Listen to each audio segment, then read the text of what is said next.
Hoje, os textos, eles vão nos falando muito sobre a questão do pastorear, do cuidar.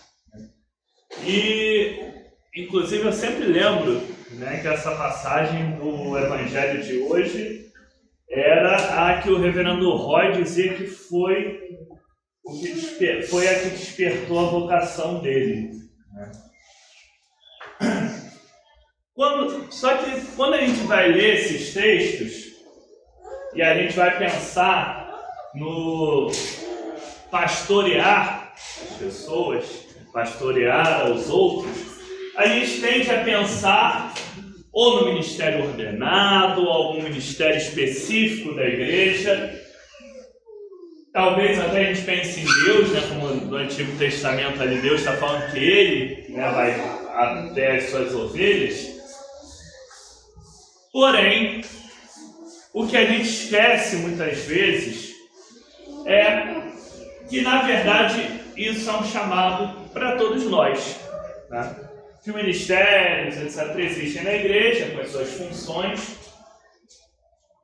mas, na verdade, esse chamado do cuidar, do pastorear o outro, é um chamado para todos nós. Às vezes a gente esquece, embora a reforma tenha tentado trazer isso de volta, até os herdeiros dela também esquecem, que todos nós somos sacerdotes de Deus. Todos nós temos o chamado e somos levados a cumprir uma missão diante de Deus, diante do povo, diante das pessoas.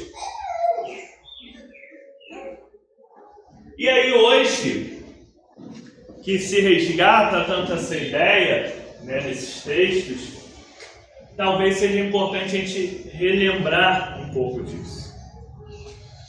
O texto do Evangelho já é um texto que às vezes parece que Jesus está, ainda mais pra gente contra a tradução, parece que ele não está levando muito Pedro muito a sério. Às vezes a gente pensa outras coisas, porque ele vai fazendo a mesma pergunta várias e várias vezes para Pedro.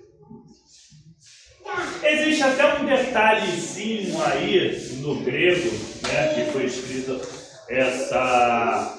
escrito no Novo Testamento, que tem uma leve diferença entre as perguntas, uma questão, digamos, de donação desse amor, Vai do ágape, aquele amor, completo, pleno, absoluto, até o amor filia, o amor da amizade, do companheirismo, da pessoa que caminha junto. Então, quando a gente para pensar isso aí, talvez já não está tão esquisito assim a pergunta que Jesus faz. E aí ele vai mais, de qualquer forma, ele insiste, perguntando ali a Pedro, suas intenções, o que ele realmente está sentindo e como ele está realmente se comprometendo,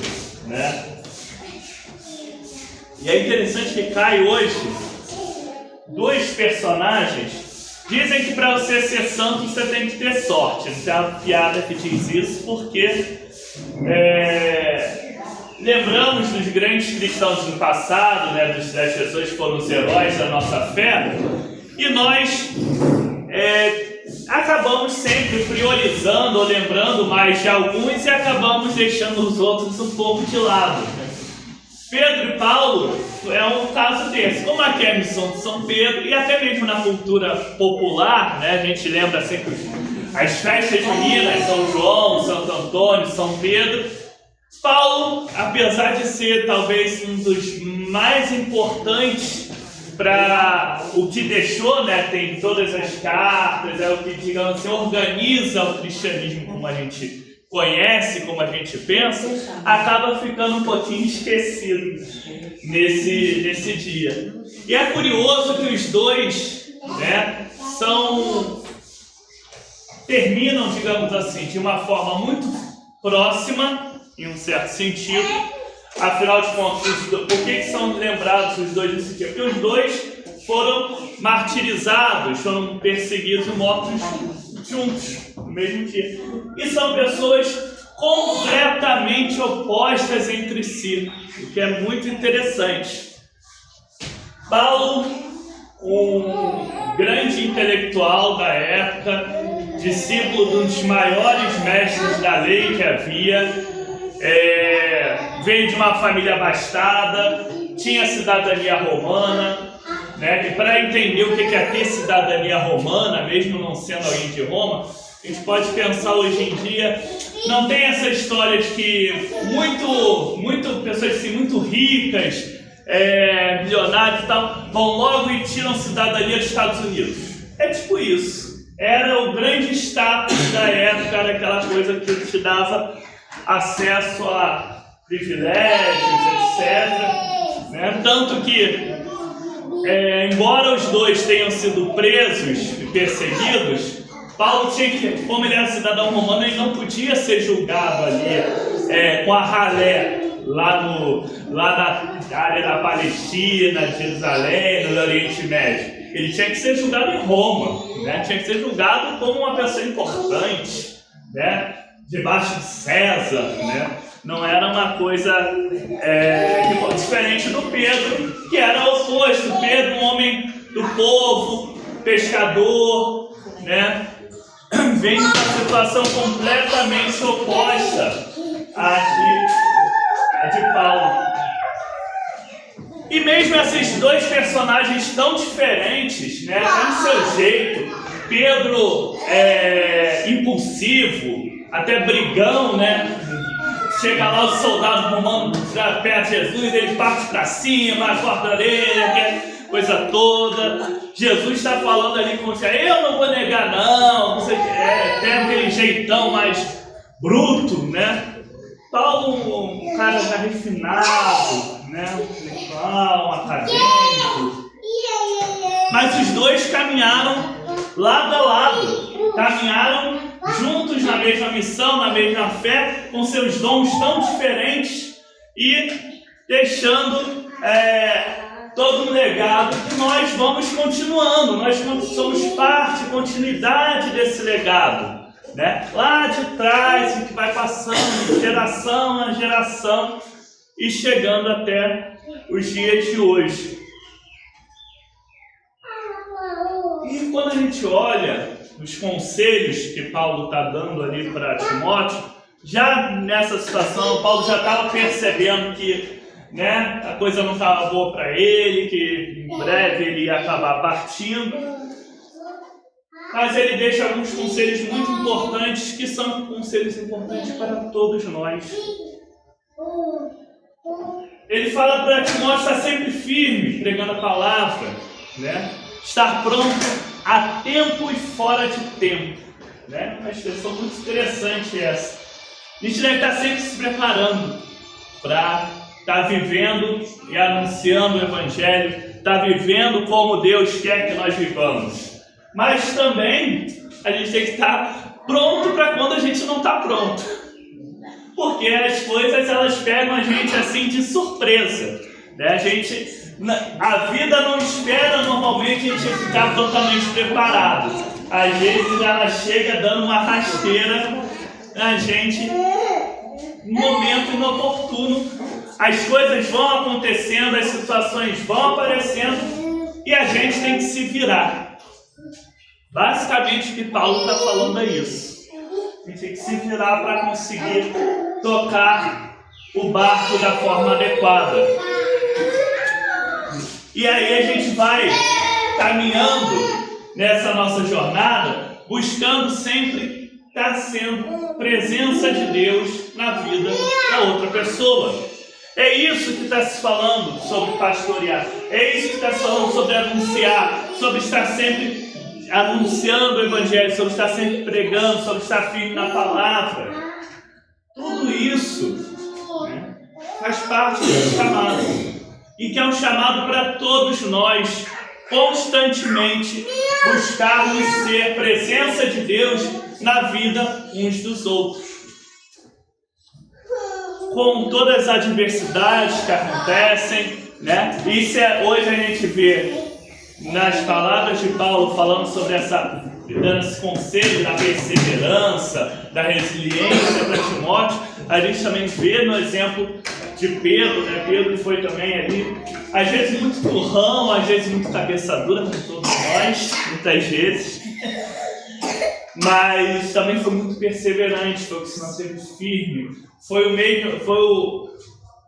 Aquele que enfrentou com grande ousadia, o mesmo que nos seus momentos que teve seus vacilos, que teve seus momentos de negar, também conseguiu, guiado pelo Espírito Santo de Deus, ser também aquele anunciador, né, principalmente ali em Pentecostes e todo o legado que foi deixado. Esse chamado, essa perseverança, a gente fazer isso no nosso dia a dia.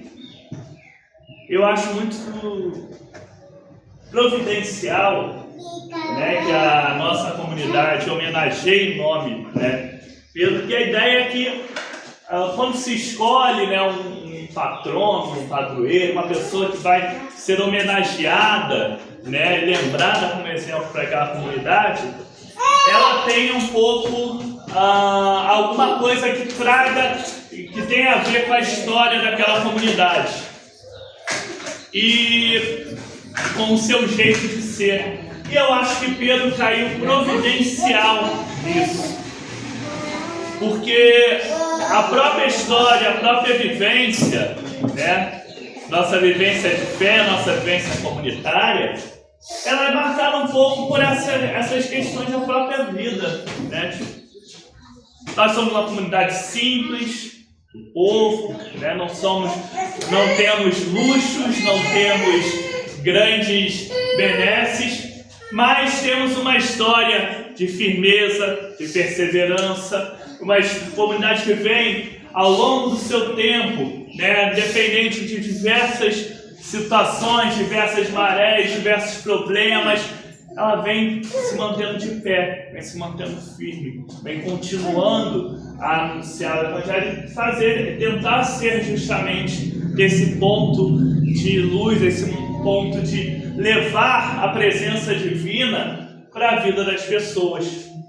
Então, é importante sim que nesse dia que a gente celebra, estamos falando do padroeiro, ela trata onosmática, esse nome esquisito, né, que os teólogos falam, mas que seja o momento de a gente lembrar o que essa história tem a ver com a história, com a nossa história, né, enquanto comunidade, enquanto pessoas que fazem parte dessa comunidade.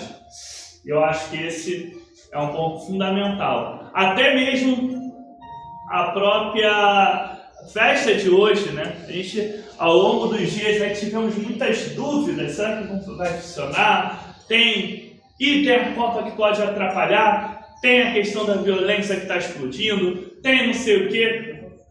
Um monte de coisa acontecendo, mas a gente conseguiu. A gente permaneceu firme, se organizou, perseverou e a coisa foi fluindo. E por isso que eu falo, acho que é muito interessante, justamente que a gente tenha esse nome, né, de Pedro. A gente ali, às vezes, é meio cabeça dura, persevera, mantém firme e vai fazendo a coisa acontecer. E vai seguindo firme, continuando a levar o amor de Deus na vida de cada um de nós e na vida das pessoas que a gente tem contato. Que Deus nos abençoe cada vez mais para podermos continuar firmes e fortes, guiados por Ele nessa missão de proclamação do Evangelho. Amém.